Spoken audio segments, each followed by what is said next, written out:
वाले समय में इन शिक्षित बेरोजगार युवाओं के लिए क्या विजन है आपका? नहीं, शिक्षित और अशिक्षित बेरोजगार के लिए अलग अलग कोई विजन नहीं है। चलिए बेरोजगार के लिए विजन बताइए। मैं यहाँ जो बता रहा हूँ कि बिहार में रोजगार क्यों नहीं है, पहले ये समझिए। बिहार में लोगों को ऐसा लगता है कि सरकारी नौकरी के जरिए रोजगार मिल सकता है। तो आपको एक आंकड़ा बता देता हूँ, 1.57% लोग ही बिहार के सरकारी नौकरी में हैं। चपरासी से लेकर मुख्य सचिव तक अगर सबकी संख्या आप जोड़ दीजिएगा तो कुल जमा 1.5% लोग ही सरकारी नौकरियों में हैं। 98.5% लोग सरकारी नौकरी में नहीं है। तो निश्चित तौर पर सरकारी नौकरियों के जरिए तो लोगों को रोजगार मुहैया नहीं कराया जा सकता है। ये आंकड़े आज के हैं। बिहार में रोजगार क्यों नहीं है? रोजगार दो वजह से नहीं है। एक, यहाँ की शिक्षा व्यवस्था अच्छी नहीं है, और दूसरा, रोजगार के लिए लोगों के पास पूंजी पैसा नहीं है। जब तक इन दो बिंदुओं को नहीं सुधारा जाएगा, बिहार की शिक्षा व्यवस्था को बेहतर बनाना और लोगों के हाथ में रोजी रोजगार के लिए पैसा पूंजी देना, ये जन स्वराज का विजन है कि यहाँ पर स्वरोजगार कैसे आएगा, पलायन कैसे रुकेगा। शिक्षा की जो स्थिति है वो लोगों को पता है। यहाँ पर स्कूल से खिचड़ी बट रही है, कॉलेज से डिग्री बट रहा है, पढ़ाई दोनों में कहीं नहीं हो रहा है। तो शिक्षित बेरोजगार, आपको भले वो शिक्षित लग रहा है, वो शिक्षित है नहीं, वो डिग्री धारक बेरोजगार है। वो शिक्षित बेरोजगार नहीं है, डिग्री धारक बेरोजगार है। उसने शिक्षा नहीं ग्रहण की है, उसने डिग्री हासिल करी है। लेकिन जो दूसरी बड़ी समस्या है कि आखिर ये बेरोजगारी खत्म होगी कैसे? बेरोजगारी यहाँ खत्म होगी लोगों को पूंजी मुहैया कराकर। बिहार में जो बिहार से पलायन है वो सिर्फ श्रम का पलायन नहीं है, लोगों का पलायन नहीं है, बुद्धि का पलायन नहीं है।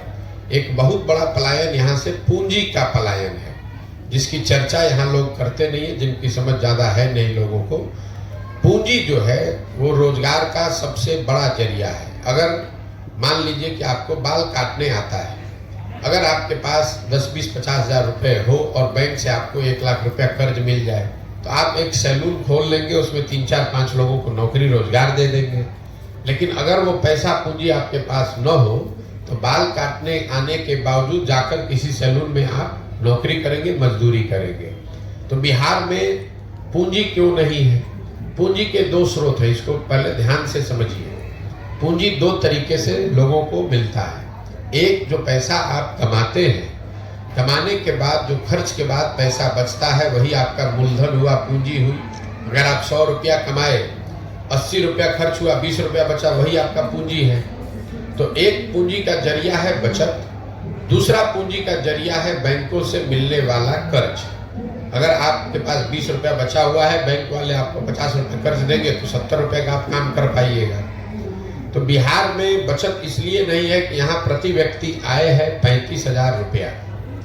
देश में प्रति व्यक्ति आय है 1,35,000 रुपया। तो 35,000 रुपया कमाने वाले समाज में इस महंगाई के जमाने में बचत तो इतनी बड़ी हो नहीं सकती है कि आपके पास पूंजी आ जाए। दूसरा, जो बैंकों में पैसा जमा हो रहा है, बैंक यहाँ लोगों को पूंजी दे नहीं रहे, ऋण लोन दे नहीं रहे। इसका उदाहरण आप समझिए। देश में बैंकों के ऋण को नापने के लिए एक पैमाना है जिसको कहते हैं क्रेडिट डिपॉजिट रेशियो। मतलब बैंक में कितना पैसा लोगों ने जमा किया, उसके बदले में बैंकों ने कितना पैसा समाज को अलग अलग काम के लिए ऋण के तौर पर, लोन के तौर पर दिया। घर बनाने के लिए, यूट्यूब चलाने के लिए, दुकान खोलने के लिए, गाड़ी खरीदने के लिए। और रिजर्व बैंक ऑफ इंडिया एक आंकड़ा जारी करता है जिसको कहते हैं क्रेडिट डिपॉजिट रेशियो। देश में ये आंकड़ा है 70% का। मतलब जितना देश भर के लोगों ने बैंकों में पैसा जमा किया, अगर 100 रुपया जमा किया तो बैंकों ने 70 रुपया कर्ज के तौर पर लोगों को वापस दिया। बिहार में सीडी रेशियो है 40%। 1990 में जब लालू जी मुख्यमंत्री बने तो बिहार में सीडी रेशियो था 40। लालू जी के 15 साल के शासनकाल में सीडी रेशियो घट के हो गया 28। और अभी 18 साल के नीतीश के प्रयास के बावजूद भी ये अभी भी 40 ही है। इसका असर क्या होता है ये समझिए। पिछले वर्ष, ये हेडलाइन नोट कर लीजिए, पिछले वर्ष बिहार की गरीब जनता ने बैंकों में 4,21,000 करोड़ रुपया जमा किया। 4,21,000 करोड़ रुपया बिहार में लोगों ने बैंकों में जमा किया। बैंकों ने 40% के सीडी रेशियो के हिसाब से कर्ज के तौर पर 1,61,000 करोड़ रुपया लोगों को दिया। बाकी पैसा 1,02,80,000 करोड़ कहाँ गया? ये पैसा चला गया दूसरे राज्यों में जहां पर उद्योग धंधे लग रहे हैं, जहां स्वरोजगार है, जहां तरक्की है, जहां व्यापार है।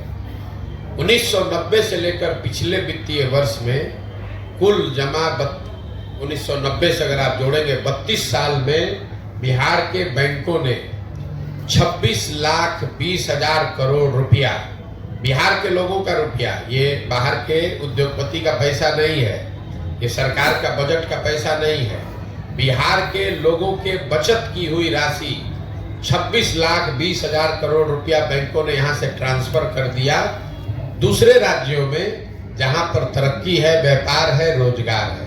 आप जरा अंदाजा लगाइए कि अगर 26 लाख करोड़ रुपया बिहार के बैंकों ने यहाँ के लोगों को ऋण के तौर पर भी दिया होता तो कितने ज्यादा लोगों ने यहाँ घर बनाया होता, कितने ज्यादा लोगों ने गाड़ियां खरीदी होती, कितने ज्यादा लोगों ने स्वरोजगार का कोई ना कोई शुरुआत करी होगी। तो बिहार, और ऐसा नहीं है कि ये बैंकों की मनमर्जी है कि वो कितना पैसा ऋण दें, ये उनकी वैधानिक जिम्मेवारी है कि कम से कम 70% पैसा जो जमा होता है वो उनको ऋण के तौर पर देना ही देना है। और उस कमेटी को चेयर करते हैं मुख्यमंत्री राज्य के। ये भी नहीं है कि बैंक अपना जो चाहे वो कर ले, मुख्यमंत्री उस कमेटी के चेयरमैन हैं, जिसमें यह तय किया जाता है कि बैंकों को 70% पैसा कर्ज के तौर पर लोगों को देना है। लेकिन बिहार में जैसे मुख्यमंत्री की बात पदाधिकारी नहीं सुन रहा है, अफसर नहीं सुन रहे हैं, उसी तरह से बैंक वाले भी उनकी बात नहीं सुन रहे हैं। और दूसरी दिक्कत यह है कि यहाँ के नेताओं को या समाज में इस बात की ज्यादा समझ है ही नहीं। तो आपको लगता है कि वो चीनी मिल चालू हो जाएगा तो उद्योग लग, उससे रोजगार मिलेगा। एक चीनी मिल लगेगा, उसको लगाने का खर्चा आएगा 10,000 करोड़ मान लीजिए, उसमें 2-4-5,000 आदमी को नौकरी मिलेगा। लेकिन अगर 1 लाख करोड़ रुपया अलग अलग लोगों को ऋण के तौर पर मिल जाए तो उससे कितना रोजगार सृजित होगा, कितने लोग बिजनेस व्यापार करेंगे।